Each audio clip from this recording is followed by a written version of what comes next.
vous amène avec moi pour un voyage à vélo le long de la Loire. Je suis parti ce matin de Toulouse en train en prenant mon vélo très très tôt et me voici donc à Orléans pour le départ.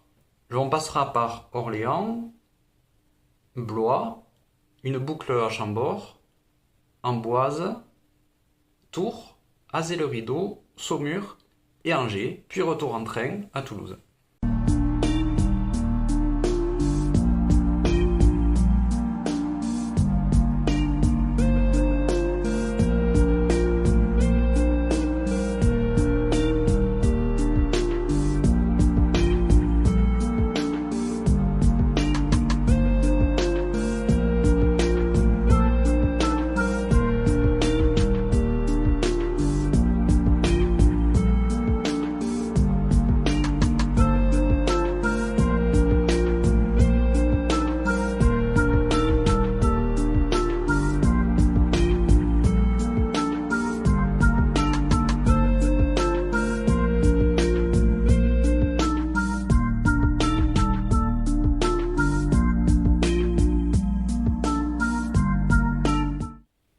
Bien dormi, on va pouvoir attaquer la vraie première étape entre Orléans et Blois, environ 65 km, je crois que c'est une des plus longues. La difficulté ce matin, c'est qu'il fait un peu frais, une dizaine de degrés, et il y a des averses, donc je vais voir, je mets la tenue de pluie sur le dessus du sac, et je pense que je vais passer la journée à changer d'habit. Allez, on se retrouve sur la route.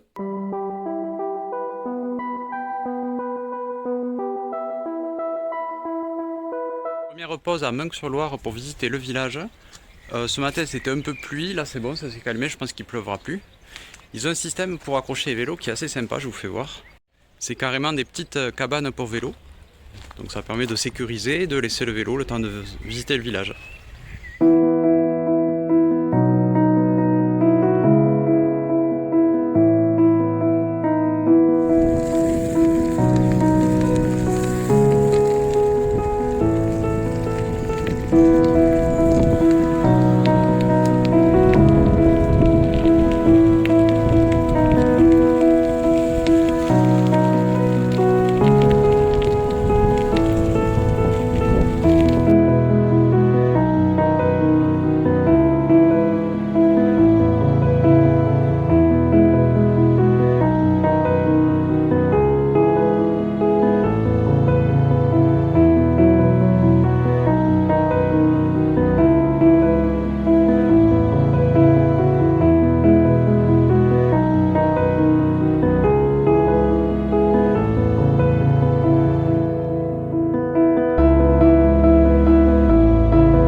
Bien arrivé à Blois, bilan de cette première journée, ça s'est très bien passé, donc en effet 65 km à peu près.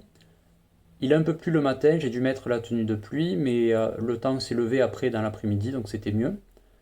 Il y a eu un gros vent de dos sur tout le trajet de Orléans à Blois, donc ça c'était vraiment pas mal. Dans l'autre sens, ça aurait été vraiment merdique. Et puis d'un point de vue revêtement, donc ça a été assez propre, sauf une partie qui était un peu gadou avec des grosses flaques puisqu'il avait plu là beaucoup la veille. Mais sinon c'est du goudron impeccable, donc sur ça rien à dire. Sur le fléchage aussi j'avais un peu peur, mais impeccable, je me suis jamais perdu, je me suis jamais trompé de chemin, c'est vraiment fléché partout. J'ai même pas eu besoin de sortir la carte, donc c'était parfait. J'ai été surpris aussi de suivre la Loire, de voir la Loire la majorité du parcours. Je pensais que ça allait être un peu plus dans les terres parfois, mais non, on voit la Loire tout le long, notamment sur une partie qui est assez rectiligne d'une bonne dizaine de kilomètres, qui est en fait sur une digue qui permet à la Loire de ne pas déborder en cas de crue. Et donc là, c'était vent de dos, revêtement parfait, c'était vraiment impeccable. Il n'y a presque pas besoin de pédaler. Demain, journée Chambord, donc aller-retour Chambord, c'est-à-dire 20 km aller, visite de Chambord, et 20 km retour, et donc je redors ce soir au même endroit à Blois.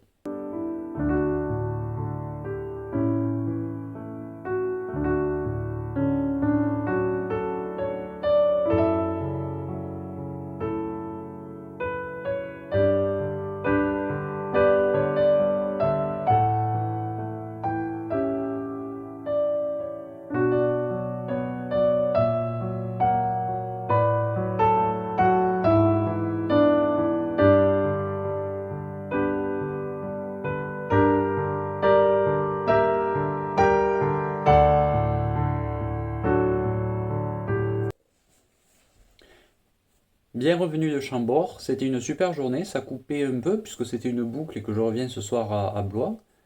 Sur le parcours, c'était environ 16 km. À l'aller, ils m'ont fait passer par des... J'ai suivi les panneaux euh, pour les vélos, sauf que ça m'a fait passer par des champs, par des petits chemins. Et avec le vent de face, c'était pas terrible. Et au retour, finalement, j'ai pris la route, la départementale, et c'était mieux, ça roulait mieux. Sinon, le château, ben, c'est majestueux, splendide. Enfin, il y a 426 pièces, c'est incroyable. Bon, je pense que j'ai pas tout visité parce que c'est très facile de se perdre dans le château.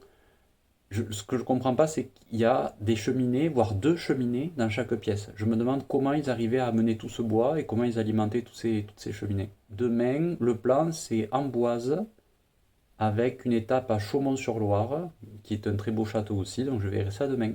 Exemple de panneau, il y a toujours ce macaron, la Loire à vélo, à côté de la ville, et parfois il y a juste le panonceau, à chaque croisement. Donc ça c'est vraiment très agréable. Comme celui-ci, plus petit mais très visible à chaque croisement. C'est par là.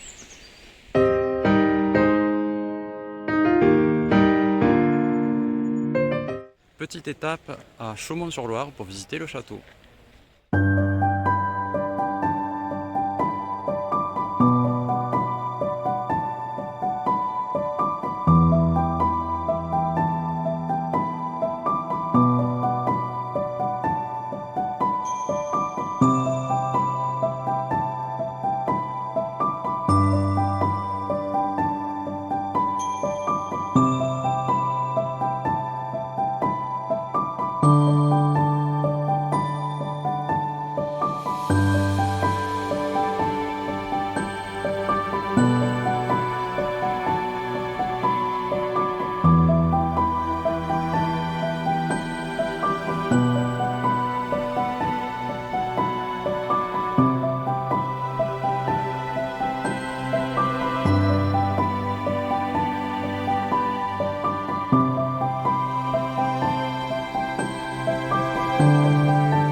Bien arrivé à Amboise, il a fait beau toute la journée. Il y a toujours ce vent de dos qui est très agréable sur tout le parcours. Aujourd'hui, il y a eu un peu plus de dénivelé positif parce qu'on est sorti un petit peu du lit de la Loire et on est monté un petit peu dans les villages et dans les terres. Mais le revêtement est toujours impeccable. Il y a eu quelques endroits où c'était un peu de terre, de sable, mais dans l'ensemble, c'est assez bien goudronné. Et surtout, c'est toujours très bien indiqué. Je n'ai pas dû regarder la carte une seule fois. À mi-chemin entre Blois et Amboise, il y a donc Chaumont-sur-Loire avec son château. Je me suis arrêté faire la pause déjeuner et donc la visite du château et des jardins. Je vous mets quelques images des jardins, puisqu'il y avait le Festival international des jardins, c'est-à-dire il y avait une trentaine de petites parcelles où plusieurs artistes du monde entier ont fait des petits jardins, des petits coins de jardins, et c'était assez impressionnant. Bon, parfois c'est un peu de l'art abstrait, mais c'était assez rigolo. Je vous montre ça.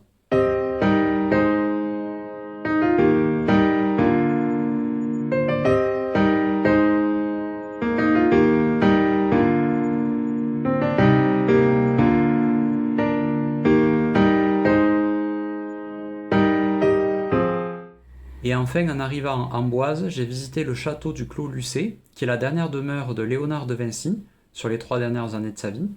Donc c'est assez intéressant de voir comment il vivait, et ses ateliers, comment il travaillait, il dessinait, il peignait.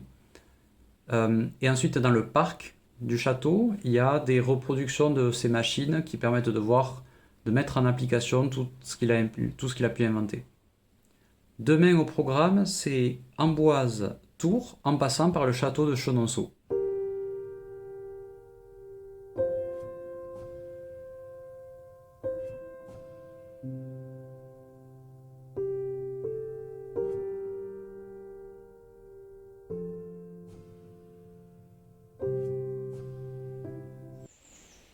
Alors, petit tour du propriétaire.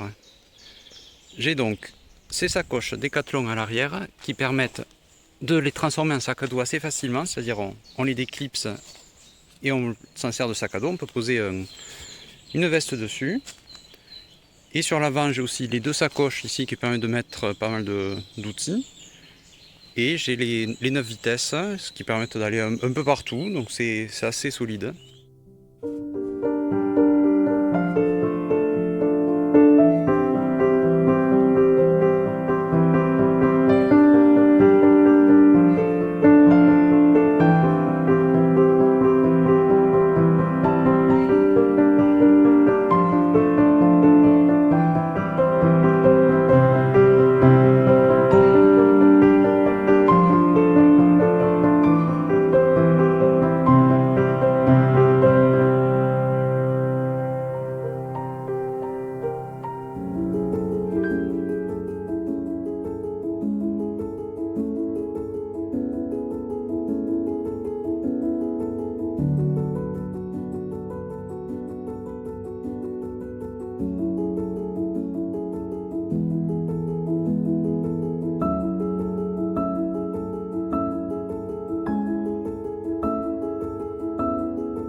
Bien arrivé à Tours, en passant par le château de Chenonceau. Alors c'est pas direct, c'est un Y entre Amboise, Chenonceau et Tours.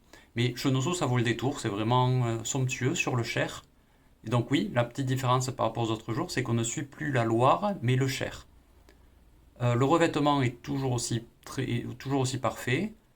Cette fois-ci, il n'y a pas eu du vent de dos, mais du vent de côté trois quarts face, donc c'était un petit peu compliqué sur la fin. Et au total, une bonne sortie de 56 km. Et demain, direction Azay-le-Rideau pour une sortie normalement un peu plus courte, 37 km prévue.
Bien arrivé à Azay-le-Rideau, aujourd'hui seulement 34 km depuis Tours, c'était un petit peu la journée de repos, je l'ai fait tranquillement.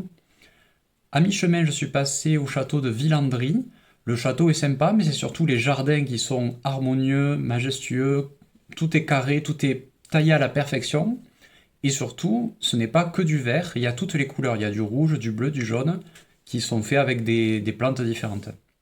La surprise, c'était en sortant de Villandry, il y avait une montée assez sèche, et avec le poids des sacoches sur le vélo, une dizaine de kilos en plus, je l'ai senti passer. Après, ça va, c'était assez plat et le vent s'était calmé.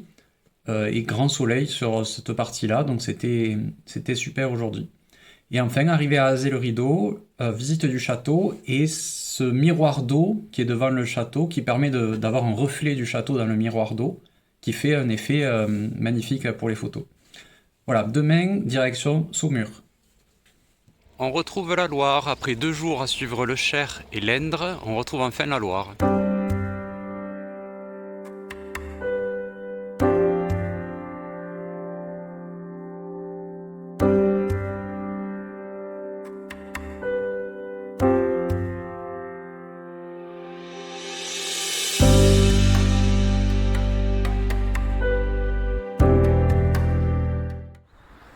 Alors j'ai longé la Vienne qui est ici et qui arrive au confluent avec la Loire qui arrive d'ici. Et donc direction vers la gauche, direction Saumur. C'est par là.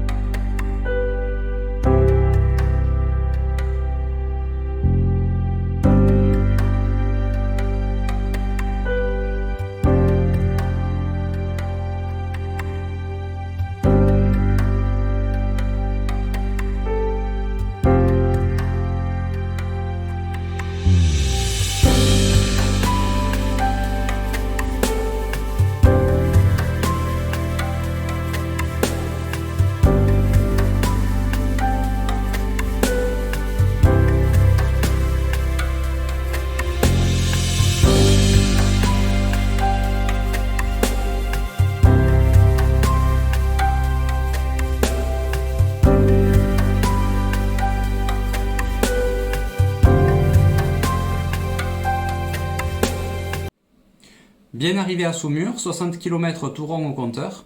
Aujourd'hui, il a fait un super beau temps, du soleil tout le parcours. J'ai donc suivi l'Indre, puis la Vienne, et pour retrouver enfin la Loire jusqu'à Saumur. À partir de Chinon, on monte un petit peu dans les terres et on domine tout le vignoble qu'il y a entre Chinon et Saumur. C'est magnifique à perte de vue.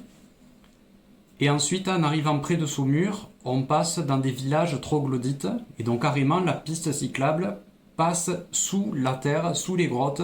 C'est assez impressionnant, on n'y voit plus rien d'un coup. Mais le passage se fait par ici. Donc, mais avec quelques montées raides quand même pour y arriver. Et enfin, demain, dernière étape, déjà, Saumur-Angers. Demain, il y a le marathon de la Loire qui part de Saumur. Et à un jour près, la route aurait été coupée. C'est demain. Heureusement, c'est pas aujourd'hui.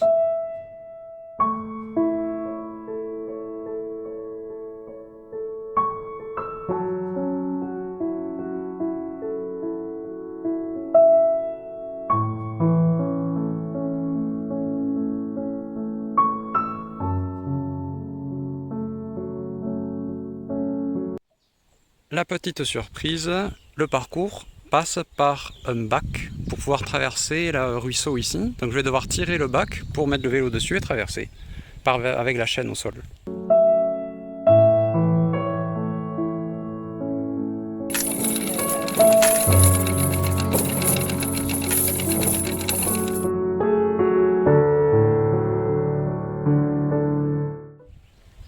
On est sur un site, c'est une mine d'ardoise, une ardoisière, avec tous ces gisements d'ardoise.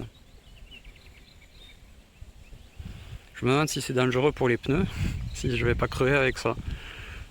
La dernière ligne droite.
Ça y est, arrivé à Angers, fin du parcours. C'est passé très très vite cette semaine.